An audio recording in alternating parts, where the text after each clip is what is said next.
I have reinstalled the balance bridge on this movement, and the reason I've done so is because I'm having a bit of a problem.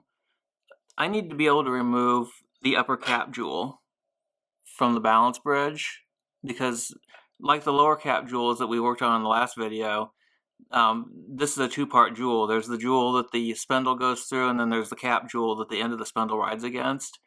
And they have to be separated so they can be properly cleaned inside. And I can't figure out how to get this off. On modern movements, the cap jewel is held on by a spring. You loosen the spring and either pull it off, or some of them hinge upward, and then you can remove the jewel. This one doesn't have that spring arrangement. Some of these older movements have two tiny little screws, one on each side of the jewel, that holds down a metal ring that keeps the jewel in place. This movement doesn't have that either. The only thing that I can think of is there is this one screw right here on the regulator arm. I don't know why that's there. I've never seen a movement that has that, because it looks like it would keep you from being able to turn the regulator arm, which is used for adjusting the timing of the watch. But that is just a thin piece of metal that goes up to the surround here around the jewel, and I'm thinking that if I take that screw off and lift this out of place, I might be able to get the jewel out. So that's what I'm going to try to do.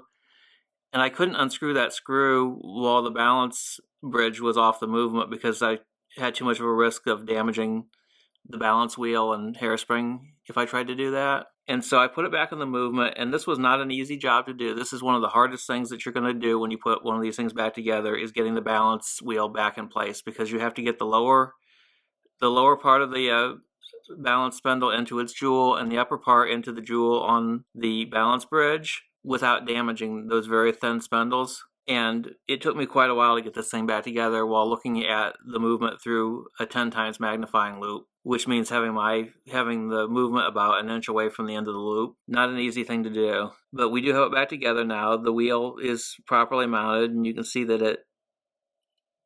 it spins pretty freely and everything. So it's in the right pivots, or the pivots are in the jewel holes.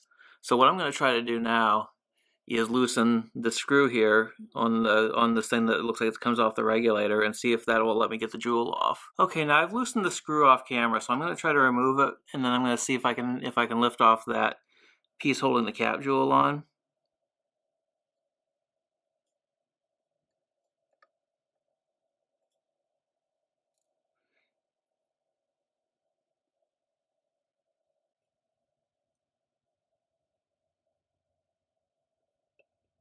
There it goes. Look at that. There's our cap jewel.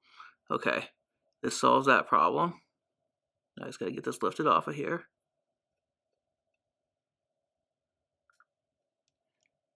There we go. Now I'll take the balance bridge back off, and we can go ahead and clean everything.